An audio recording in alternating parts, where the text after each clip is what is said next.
Hello, crafty friends. Today is the second walkthrough of one of my projects that I made for the Tim Holtz Stampers Anonymous 2021 Halloween release. And this is another one of the two that I didn't get mailed to Tim for the live. So I still have this one here, and I thought that I would just walk through it with you quickly and show you what I did and how I got the crackle finish on it, which is actually really simple. So this is a flask, and if I was doing something at home with a party or something like that and wasn't thinking that I was gonna mail it, I would have gotten a glass one.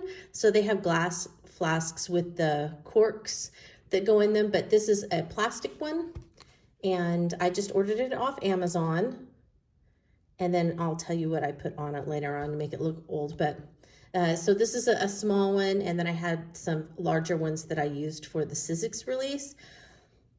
And I filled it with, I think these are green apple, like Tootsie Rolls. So what I decided to do for this one is I thought it would be fun to use some of the additional stamps on the Rest in Peace CMS435 stamp set. That's this one. I did two things for the release with it. Sorry for the glare. The one that I did was a casket card that was supposed to be like an Old West sign that would hang out in front of an undertaker's business. And so I used the skull and the casket and the undertaker and all of that. But I really thought some of these were kind of interesting and kind of even funny. And so I wanted to use those for something else. So I picked this Red Cross drugstore prescription druggist as kind of my inspiration for this piece. And so what I did was first take this stamp it on a piece of heavy stock. All right, and then once you have it stamped on a piece of heavy stock, I stamped it in, and I used my little archival inks for this one. So I took the small barn door and I put it in the middle of the stamp and stamped it. And then, I kind of wiped off if it got too much around the outside part of this stamp. So I wiped it off before I stamped it, so that mostly the Red Cross would be red, but it would, you know, kind of gently bleed into the rest of it. And then I finished it off with Vintage Photo Archival ink, and that one I went all the way around the whole thing, and then I wiped it off in the center before I stamped again. So I used a stamping platform to do this to make sure that, you know, I could stamp in the same spot with a couple of different inks. So that's how I did that one. And then I think actually it kind of looks like I might have gone around the very outside and the phone number with ground espresso, because that is a little bit, that one's a little bit darker if I can get it out here. So that one is a little bit darker, and so I think I may have actually gone around the very edge with some ground espresso.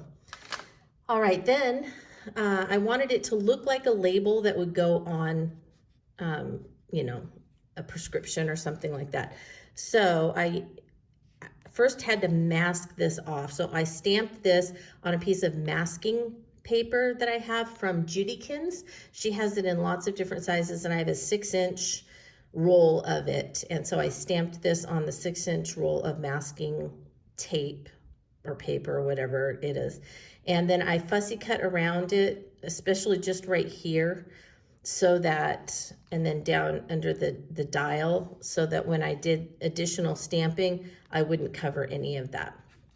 So really, that's all you have to, you don't have to mask off all of this up here because nothing's gonna get to it. All right, so you can see I had that part masked on both sides, and then I used my trusty, as I did in yesterday's video, the label frames, CMS434. And I think I keep calling them framed labels, but the label frames. So I used one of these that I thought would fit on there. I think it's this one. And I stamped it in the barn door archival.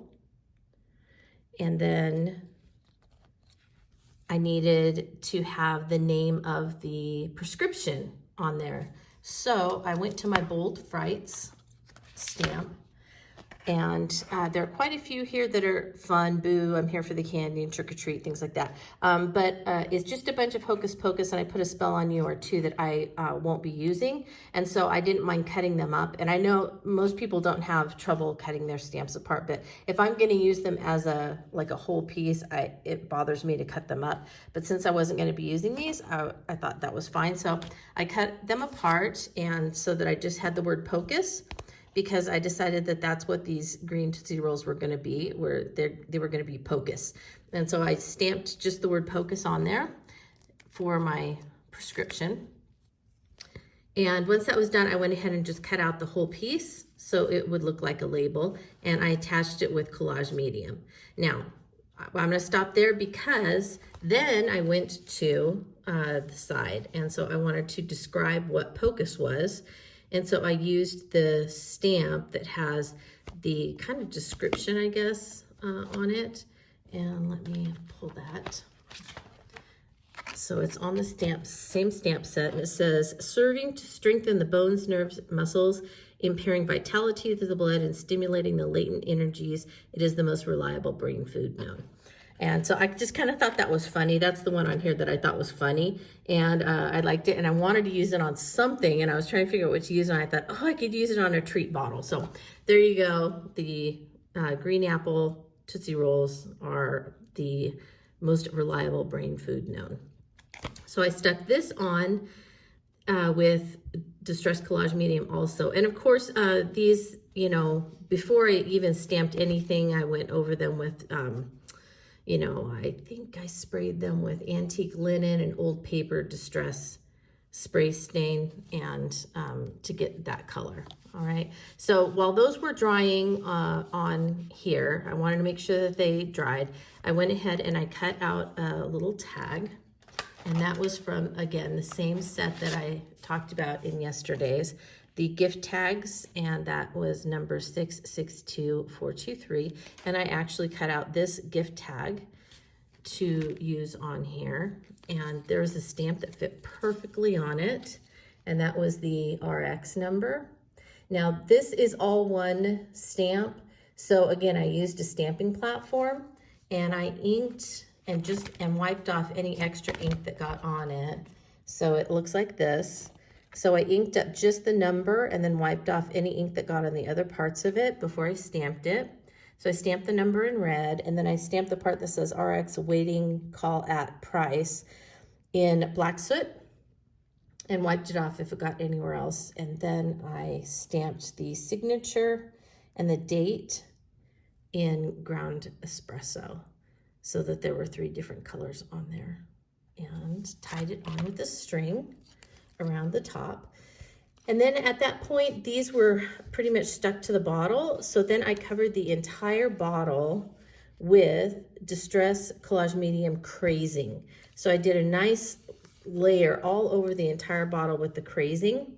And when it was dry, all I did was I scribbled around the labels, and then used with a walnut stained distress crayon, and then I used a slightly damp finger, and I just rubbed it in to make sure that it went in, and then it went down into all the crazing cracks. Isn't that great?